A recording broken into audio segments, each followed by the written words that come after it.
Target with PS Parihar channel में आपका स्वागत है। आज के इस वीडियो में हम लोग बात करेंगे शिक्षक भर्तियों की। तो वीडियो को जल्दी से लाइक कर दें, शेयर कर दें और जिन छात्रों ने चैनल को अभी भी सब्सक्राइब न किया हो तो जल्दी से सब्सक्राइब कर लें ताकि आप लोगों को इसी प्रकार की ऑथेंटिक अपडेट्स सबसे पहले मिलती रहे। चलिए शुरू करते हैं। बात करते हैं सबसे पहले टीजीटी पीजीटी की और 17 सितंबर को होने वाले धरना प्रदर्शन की।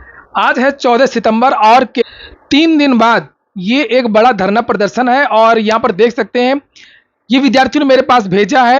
यहाँ पर दो चीजें हैं, एक तो ये कि एक ट्विटर कैंपेन है उस दिन राष्ट्रीय बेरोजगार दिवस मोदी रोजगार दो, और ये राष्ट्रीय बेरोजगार दिवस की तरीके से ये विद्यार्थी 17 सितंबर को मना रहे हैं। और ये आंदोलन भी इन विद्यार्थियों ने रखा पत्थर गिरजाघर सिविल लाइंस प्रयागराज में 17 सितंबर को सुबह 11 बजे।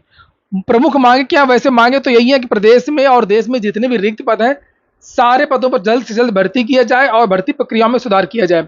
वहीं पर टीजीटी पीजीटी 2022 विज्ञापन में 25,000 पद प्लस तदर्थ शिक्षकों के पदों को जोड़ करके चुनाव से पहले भर्ती पूर्ण कराई जाए। चूंकि अब विद्यार्थियों के अंदर एक शंका उत्पन्न हो रही है कि कहीं ऐसा ना हो कि जिस तरीके से शिक्षा सेवा चयन आयोग की प्रक्रिया चल रही है धीमी गति से, उसके गठन होते होते कहीं आचार संहिता न लग जाए और भर्ती प्रक्रिया रुक न जाए। तो ये विद्यार्थी मांग कर रहे हैं कि कम से कम चुनावों के पहले पुरानी भर्तियों में पदों को जोड़ करके परीक्षा करवा ली जाए। तो ये एक मांग रखी है और साथ में यहाँ पर लिखा है कि जीआईसी एलटी प्रवक्ता के सभी खाली पदों पर अर्थ विवाद समाप्त कर तत्काल विज्ञापन करने। कोविड पीरियड में प्राथमिक विद्यालयों में जो 1,39,000 पद समाप्त कर दिए गए हैं उन पदों को पुनः बहाल किया जाए और असिस्टेंट प्रोफेसर भर्ती को भी जल्द से जल्द पूरा किया जाए। शिक्षा सेवा चयन आयोग के गठन को लेकर के भी यहाँ पर मांग की गई है, क्योंकि अभी इसकी प्रक्रिया बहुत लंबी है। ना तो सदस्यों की नियुक्ति हुई है, ना ही चेयरमैन की नियुक्ति हुई है, ना ही कर्मचारियों की नियुक्ति हुई है, ना ही ये पता है कि अभी किस स्थान पर ये नया आयोग बनेगा, किस तरीके से काम करेगा। अभी इसमें नियमावली भी बननी है, क्योंकि आप लोगों ने देखा होगा कि पिछला वाला जो ड्राफ्ट था उसमें यह बताया गया था कि प्राथमिक शिक्षकों की भर्ती किस तरह से होगी और माध्यमिक की जो भर्ती है वो किस तरीके से होगी और जो उच्चतर की वैकेंसी है हायर की वो किस तरीके से होगी। लेकिन इस वाले ड्राफ्ट में कुछ भी जानकारी नहीं दी गई है और इस ड्राफ्ट में यह कहा गया है कि नियमावली एक बनाई जाएगी, उस नियमावली के द्वारा ये भर्ती होगी। तो अभी तो नियमावली भी बनेगी, इसकी वजह से ये विद्यार्थी जल्द से जल्द दबाव बना रहे हैं कि किसी तरीके से जल्द से जल्द आयोग का गठन हो और कम से कम पुरानी और लंबित भर्तियां हैं वो जल्द से जल्द कंप्लीट हों। अगर आप लोग भी चाहते हैं तो आप लोग इस अभियान में शामिल हो सकते हैं। अगली जो सूचना है वो है B Ed versus D Ed code updates की। जैसे उत्तर प्रदेश में पहले कहा जाता था बीटीसी, बाद में कहा जाने लगा डीएलएड, हरियाणा वगैरह में जेवीटी कहते हैं और राजस्थान में कहते हैं बीएसटीसी और उसी तरीके से मध्य प्रदेश में कहते हैं डीएड। तो इसका आज मध्य प्रदेश की हाई कोर्ट में इसकी सुनवाई थी, लगभग आधे घंटे इसकी सुनवाई भी हुई और उसके बाद में इस केस को पास ओवर कर दिया गया है और आज ही जब सारे केसों को सुन लिया जाएगा तो फिर से इस केस पर बहस होगी। देखने वाली बात यह है कि मध्य प्रदेश की वर्ग 3 यानी वर्ग 3 का मतलब मध्य प्रदेश में होता है प्राथमिक की भर्ती, कक्षा 1 से 5 तक के लिए वर्ग 3 कहा जाता है। वर्ग 3 में जो भर्ती चल रही थी उसमें बीएड के छात्र रहेंगे या नहीं रहेंगे। हालांकि वहां पर जो बीएड के छात्र उन्होंने सुप्रीम कोर्ट में आईए भी लगा दिया है, इसकी भी चर्चा आज हाई कोर्ट में की गई। जो डीएड के अधिवक्ता थे उन्होंने बताया कि जो बीएड के छात्र हैं उन्होंने सुप्रीम कोर्ट में भी आईए लगाया है। तो देखते हैं शाम तक जो भी अपडेट्स होंगी मैं आपको इस चैनल के माध्यम से दे दूं। वहीं पर अगर हम लोग बात करें तो बहुत सारे विद्यार्थी पूछ रहे थे कि जो लंबित भर्तियां हैं उनका क्या होगा और जो भर्तियां कंप्लीट हो चुकी हैं उनका क्या होगा। तो इसके बारे में मैंने आप लोगों को जानकारी दी थी कि एक सुप्रीम कोर्ट में एक क्लेरिफिकेशन याचिका डाली गई है वेस्ट बंगाल और अन्य राज्यों की तरफ से।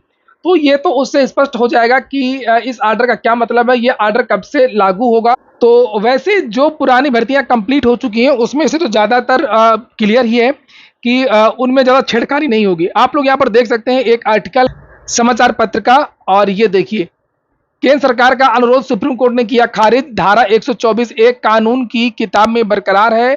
ऐसे में भले ही नया विधेयक कानून बन जाए लेकिन पुराने मामलों पर उसका कोई प्रभाव नहीं पड़ेगा। कोई भी नया दंडात्मक कानून पूर्वव्यापी प्रभाव से लागू नहीं होता है और बल्कि अधिसूचना जारी होने के दिन से लागू होता है। तो जो चीज कानून में होती है वही जो चीजें कोर्ट और न्यायालय में भी होती है। और उस ऑर्डर जो 11 अगस्त को जारी हुआ था उस ऑर्डर में खुद ही लिखा है, जिसका जिक्र बीपीएससी के चेयरमैन अतुल प्रसाद जी ने किया था, कोई भी विधि या कोई भी कानून जब तक किसी न्यायालय के द्वारा गलत नहीं साबित किया जाता है तब तक वो गलत नहीं होता है।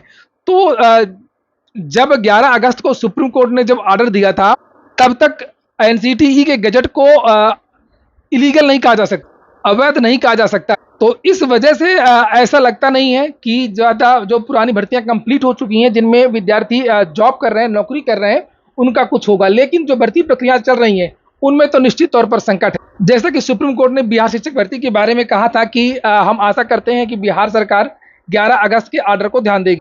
इसी प्रकार से छत्तीसगढ़ का मामला है, जहां पर पहले तो बाहर किया गया था बीएड के विद्यार्थियों को, फिर ये सुप्रीम कोर्ट चले गए, सुप्रीम कोर्ट ने भर्ती को स्टे किया। हालांकि मामला वहां पर हाई कोर्ट में चल रहा है, देखते हैं हाई कोर्ट क्या करती है। तो ये जितनी भी भर्तियां चल रही हैं उनमें संकट है, और अगर सुप्रीम कोर्ट क्लेरिफिकेशन याचिका जो दायर की गई है उसमें कुछ कहती है, तो उस आधार पर ये भर्तियां कंप्लीट होंगी। अगली जो सूचना है वो 69,000 शिक्षक भर्ती की है। यहाँ पर राष्ट्रीय शैक्षिक महासंघ की तरफ से कहा गया था कि 69,000 शिक्षक भर्ती के जो विद्यार्थी हैं उनको ब्रिज कोर्स करवाया जाए। तो उसके बारे में जो सचिव हैं उत्तर प्रदेश बेसिक शिक्षा परिषद प्रयागराज के, उनका जवाब आया है 11 सितंबर को। यहाँ पर डेट पड़ी हुई है, ये देख सकते हैं आप लोग। इन्होंने बताया है कि हम क्यों नहीं करवाएंगे इन छात्रों को अभी ब्रिज कोर्स। लिखा है कि कृपया उपर्युक्त विषयक प्रकरण का संदर्भ ग्रहण करने का कष्ट करें। जो माननीय मुख्यमंत्री जी के कार्यालय से प्राप्त संदर्भ संख्या लिखा हुआ है कि आख्या उपलब्ध कराए जाने विषयक है। आप द्वारा अपने पत्र के माध्यम से 69,000 शिक्षक भर्ती में नियुक्त बीएड योग्यताधारी शिक्षकों को 6 माह का ब्रिज कोर्स कराए जाने का अनुरोध किया गया है। इस संबंध में अवगत कराना है कि 69,000 सहायक अध्यापक भर्ती प्रक्रिया में माननीय उच्च न्यायालय में योजित याचिका का नंबर लिखा हुआ है 131/56/2020 महेंद्र पाल व अन्य बनाम उत्तर प्रदेश राज्य व अन्य तथा अन्य संबंध याचिकाओं को दिनांक 13 मार्च को निस्तारित करते हुए ऑर्डर दिया था। तो इन विद्यार्थियों का मामला जब कोर्ट गया था, आरक्षण को लेकर के जो विवाद था, विद्यार्थियों ने कहा था कि आरक्षण में घोटाला हुआ है, और 6800 विद्यार्थियों को की सूची भी जारी हुई थी। उसके बाद में विद्यार्थियों का कहना था कि नहीं, 6800 नहीं, कम से कम 19,000 पदों पर भर्ती होनी चाहिए। तो हाईकोर्ट ने यह कहा था कि 6800 की सूची को निरस्त भी कर दिया, और ये कहा कि जो 69,000 की पूरी जो सूची है वो नहीं बनाई जाए 3 महीने के अंदर। और जिन विद्यार्थियों को सुपर टीईटी में लाभ दिया गया है उन विद्यार्थियों को आरक्षण ना दिया जाए। ये देखिए यहाँ पर लिखा हुआ है, उसकी यहाँ पर चर्चा की गई है। ये देखिए, since it has been directed that the select list dated 1 June 2020 to be revised in view of the observation made in the judgment, the select list 6800 dated 5 January 2022 stands quest.